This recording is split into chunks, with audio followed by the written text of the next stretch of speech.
메시지 게시판 만들기를 한번 해보도록 하겠습니다.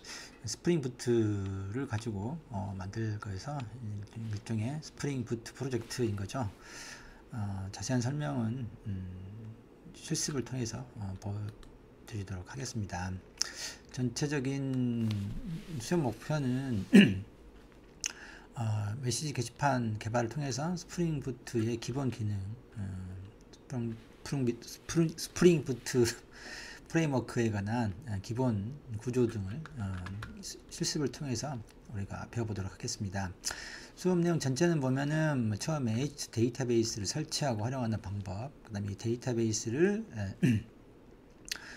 자바 안에서 이제 사용할 수 있도록 지원해주는 JPA, 자바 퍼시스턴스 API라고 하는 걸 어떻게 사용하는지 그 방법도, 또 엔티티를 이용해서 엔티티라고 하는 걸 자바 객체화하고 실제로 데이터베이스의 테이블하고 1대1로 어떻게 매핑을 시키는지 그 활용 방법들, 그 다음에 레포지토리로 이제 데이터베이스를 관리하고, 또 서비스를 이용해서 레포지토리하고 컨트롤러 사이에서 어떤 프로그램 내의 데이터의 트랜잭션이랄지 검증, 그 다음에 여러 가지 비즈니스 로직들을 여기에서 이제 개발하게 되는데, 구현하게 되는데, 이제 그것도 이제 우리가 배울 거고, 그 다음에 타임리프라고 하는 템플릿 엔진이 있죠. 이걸 이용해서 이제 HTML 파일 내에서 자바의 데이터들하고 연계해 가지고 데이터베이스에 있는 데이터들을 HTML 파일 내에 뷰에다가 이제 조작해서 보여줄 수 있는 형태로 어떻게 다루는지, 어떻게 설치하는지, 이런 것들을 배워보도록 하겠습니다. 마지막으로 컨트롤러를 이용해 가지고, 컨트롤러는 브라우저인 클라이언트하고 연결해서 요청을 받고, 그것들을 이제 서비스 또 레포지토리를 통해서 이제 데이터베이스를 전체적으로 거쳐가지고 다시 응답해주는 걸 담당하는 컨트롤러들은 어떻게 구현하는지, 이런 것들을 배워보도록 하겠습니다. 이 시간에 이제 할 것은 앞에 있는 것들을 내용을 하는데, 사전에 이제 이런 것들이 준비되어 있습니다. 그래서 JDK 21이 설치되어 있어야 되고, VS 코드에다가 당연히 설치되어 있어. VS 코드를 IDE로 사용할 겁니다.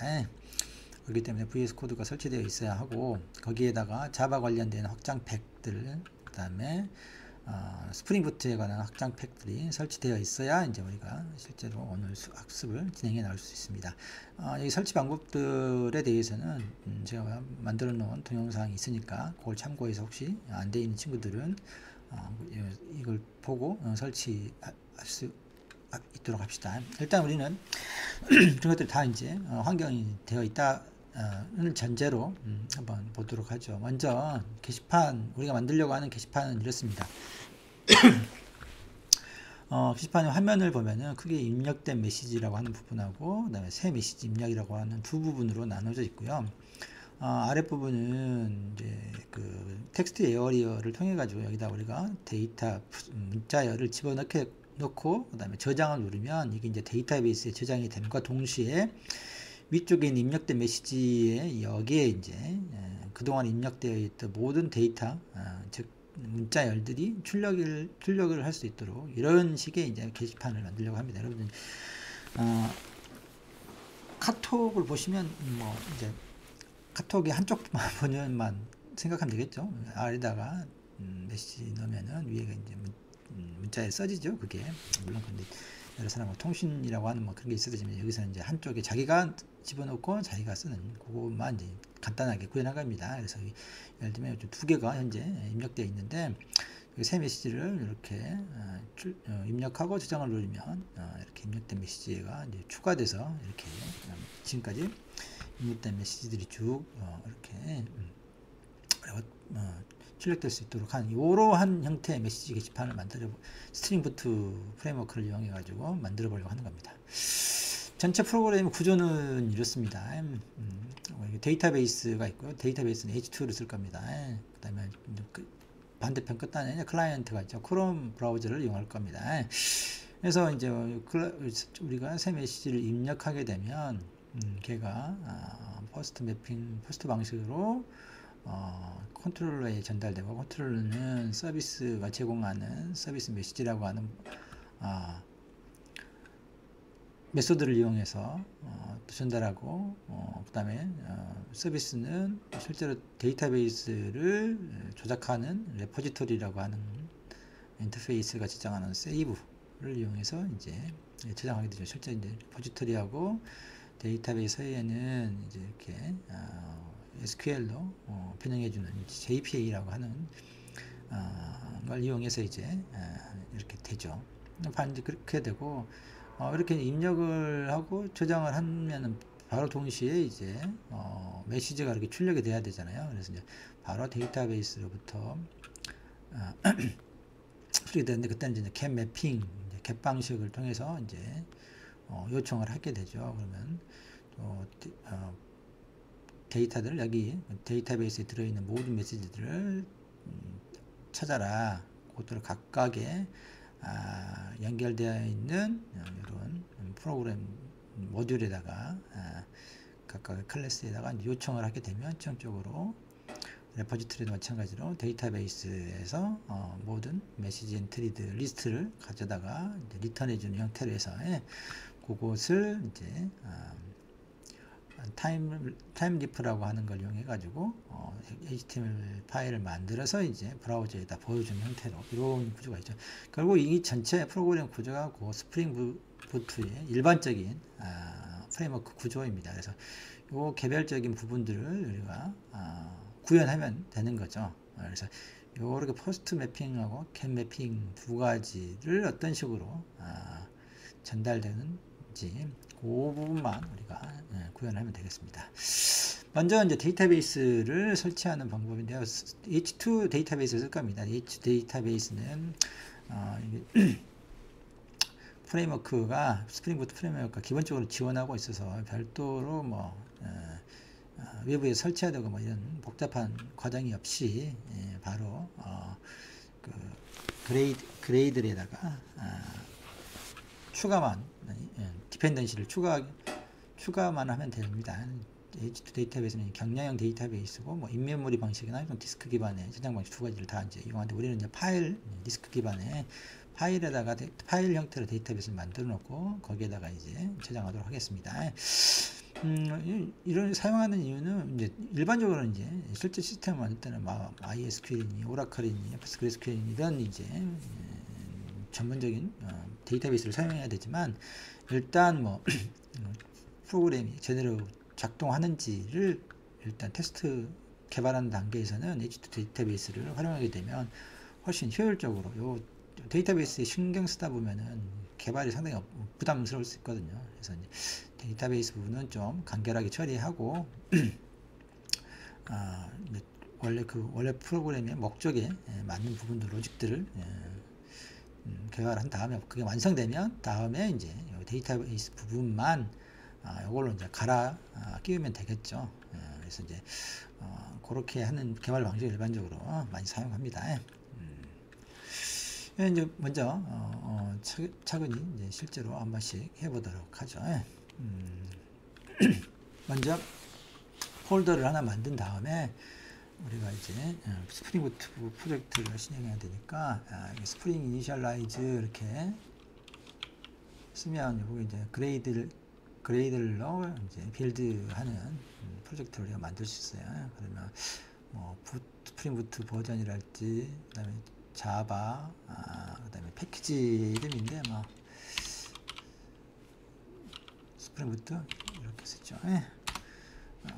보드 이렇게 해서 jar 파일 형태로 할 거고, 자바 버전은 21로, 그다음에 디펜던시를 그때그때 이제 추가 내부에서 이제 실제로 그레이드 파일 내에 추가해도 되지만, 미리 이렇게 필수적인 것들은 이렇게 추가를 해 놓는 것도 좋은 방법이다. 그래서 첫 번째 스프링부터 데브툴스하고, 그 다음에 또 롬벅 같은 거에 어노테이션을 지원해 주죠. 세터, 게터 이런 것들.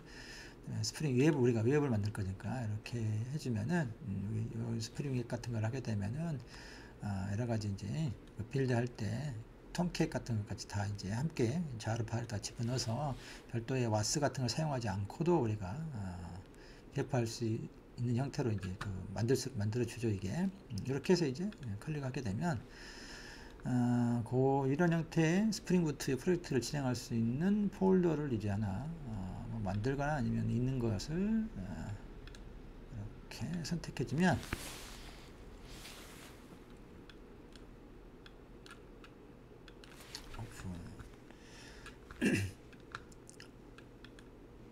이렇게 되면 이렇게 이제 프로젝트를 개발할 수 있는 이런 구조들이 만들어지죠. 프레임워크 형태의 프레임워크란 여기 이제 기본적으로 우리가 아까 그레이드나 빌드에 관련된 여러 가지 패키지들을 포함시켜 놨기 때문에 그런 것들을 임포트하고 뭐 하느라고 시간이 좀 걸립니다. 빌드 하는데. 그래서 조금만 기다리면 되니까. 그래서 뭐 보면은 여기 메인과 테스트가 있죠. 뭐 나중에 혹시 뭐 JUnit 같은 걸로 프로그램을 개발하면 테스트 하게 되면 여기에 있는 보드 애플리케이션 테스트라고 하는 데다가 이제 그 테스트할 항목들, 테스트할 그 내용들을 집어넣고 테스트를 해보면 되죠. 그 다음에 이제 메인에가 자바가 리소스가 있습니다. 이게 이제 전체적인 메인 프로젝트, 클래스죠. 그래서 이걸로 이제 실제로 처음에 이제 시작점인 거야. 리소스에는 뭐 템플릿 있고, 그 다음에 프로퍼티 이런 것들이 있죠. 여기에다가 뭐 스크립트나 아니면 뭐 여러 가지 그림들, 아니면 HTML 파일들 이런 것들을 이제 집어넣고 합니다. 일단 우리가 첫 번째 해야 될 작업은 H2라고 하는 데이터베이스를 이제 사용할 수 있는 형태로 설치를 해야 되는 거예요. 그래서 여기 보면 빌드 그레이드들이 있죠. 그래서 여기 디펜던시라고 의존성이라고 하는 거에다가 추가를 하면 됩니다. 그래서 뭐 런타임 only 하고 com.h2 데이터베이스 H2 이렇게 해놓으면 이제 의존성이 이제 추가된 거죠. 그리고 이걸 저장하게 되면 이 빌드 파일이 수정된 사항들을 반영해서 이게 설치가 되면 사용할 수 있도록 조치가 취해지죠. 그래서 이제 우리가 H2를 사용할 수 있는데 요것뿐만 아니라 이제 여기 프로퍼티에다가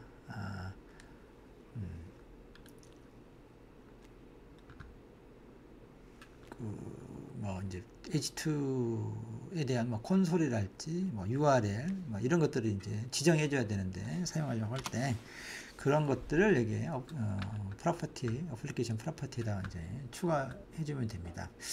이걸 다 쓰기가 그러니까 저는 기존에 있던 것을 좀 가져다가 타이핑을 좀 시간상 먼저 H2 콘솔을 활성화해서 실제로 이제 브라우저 상에서 그 H2 데이터베이스를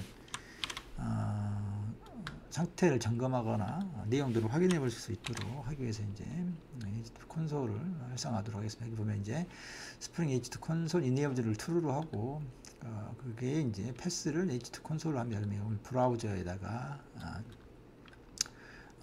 로컬에 사겠지만 URL에다 끝에다가 H2 콘솔을 붙여서 실행을 시키면 브라우저를 통해 가지고 H2에 이제 접속할 수가 있죠. 그걸 허용해 놓고 그게 침입단을 이렇게 패스를 지정해 놓는 겁니다. 그 다음에 이제 실제로 이제 데이터베이스 자체에 대한 설정도 필요한데 그게 이제 이런 겁니다. URL 필요하죠. 그래서 위에 지금 홈 디렉토리, 사용자의 홈 디렉토리에다가 테스트 db라고 하는 파일을 만들 거예요. H2 데이터베이스 파일을 만들어서 이제 테스트 로컬이라고 할까요? 로컬 db 이런 식으로 하고 그 드라이버 이름, 그 다음에 사용자 이름은 뭐 시스템 어드미니스트레이터라고 그냥 뭐 아무거나 그냥 두고 패스워드는 설정하지 않을 겁니다. 개발 상황에서는 귀찮으니까. 이렇게 해서 마찬가지로 이제 저장을 합니다. 이렇게 하면 이제 일단 데이터베이스를 사용할 수 있도록 이제 환경이 조성된 거예요. 실제로 보면 한번 데이터베이스를 이제 하나 만들어야 되죠. 커맨드 창을 하나 띄워가지고 디폴트로 이제 사용자 환경에가 이제 놓이게 되죠. 사용자의 홈 디렉토리에 있게 되죠. 그랬을 때 이제 저 로컬 DB로 시작하는 요 이름이 명확해 똑같아야 돼. 요거하고 일치하는 데이터베이스 파일을 만들 겁니다. 그래서 뭐 도스 쉘로 local db.env.db 이렇게 하면 엔터 치고 아무것도 입력하지 말고 컨트롤 Z해서 이제 종료를 시킵니다. 이렇게 되면 여기 이제 터미널에서 콘솔에서 이제 뭔가 집어넣은 글씨를 쓰면은 여기 안에 이제 입력이 되는데 아무것도 안 넣고 바로 컨트롤 Z를 쳤기 때문에 아무것도 없는 빈 파일이 하나 생성된 거죠. 그래서 한번 살펴보면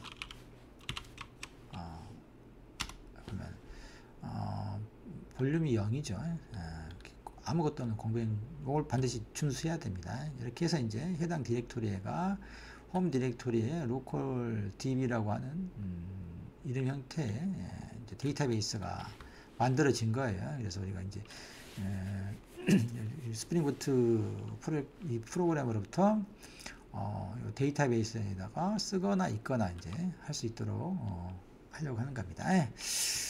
이렇게 됐으니까 한번 제대로 돌아가는지 데이터베이스로 접속할 수 있는지 한번 보도록 하죠. 여기 보면 여기 왼쪽에 이게 스프링 부트 대시보드예요. 스프링 부트 확장 팩을 설치하면 디폴트로 이제 설치가 되는데 이 보드로부터 요 서버를 구동할 수 있습니다. 우리가 만든 곳에 그래서 이렇게 구동을 해 놓으면 톰캣이 이제 와스 해당하는 톰캣이 이제 이렇게 보면 스타팅 서비스 톰캣에 써주고 그 포트가 8080으로 돼 있죠. 그래서 여기 접속을 하게 되면 우리가 이제 로컬에서 돌아가는 이 아파치 톰캣 서버에 이제 우리가 접속을 할 수 있습니다. 그래서 브라우저 하나 띄우고 HTTP 로컬호스트의 요 이름으로 H2 콘솔이죠. 이제 콘솔을 한번 실행시켜 보려고 하는 겁니다. 그러면 이제 콘솔 창이 뜨죠. 이게 데이터베이스에 접근할 수 있는 기본 창인데 한국어로 해보고 이 부분이 이제 드라이버는 그렇다 치고 이거 디폴트로 여기 정해준 대로 나오니까 URL이 명확한지 한번 보세요. 지금 좀 다르죠.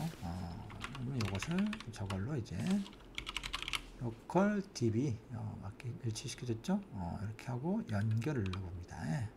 그러면 이렇게 이제 데이터베이스가 우리 이제 연결할 수 있다는 걸 확인할 수 있죠. 근데 이제 뭐 데이터베이스에서 우리가 어떤 테이블 형태의 스키마도 지금 지정해 놓지 않았기 때문에 뭐 아무것도 없어요. 이건 스키마나 그 우리가 만든 테이블은 없다 이거죠. 이렇게 쓰면 이제 우리가 어쨌든 H2 데이터베이스를 사용할 수 있는 형태가 되었다 라고 하는 겁니다. 하고 이제 이걸 종료, 이게 이제 보드 이걸 스탑을 누르면 우리 웹서버가 종료하게 되죠. 여기까지 하고 다음 시간에 이어서 이제 그 레포지토리를 이용해 가지고 엔터티하고 레포지토리를 이용해서 어떻게 데이터베이스하고 연계해 가지고 스프링 부트에서 자바에서 이제 그 데이터베이스하고 연계해서 데이터를 쓰고 있는 그런 것들을 지원할 수 있는지 그 부분에 해당하는 것들을 우리가 구현해 보도록 하겠습니다. 수고하셨습니다.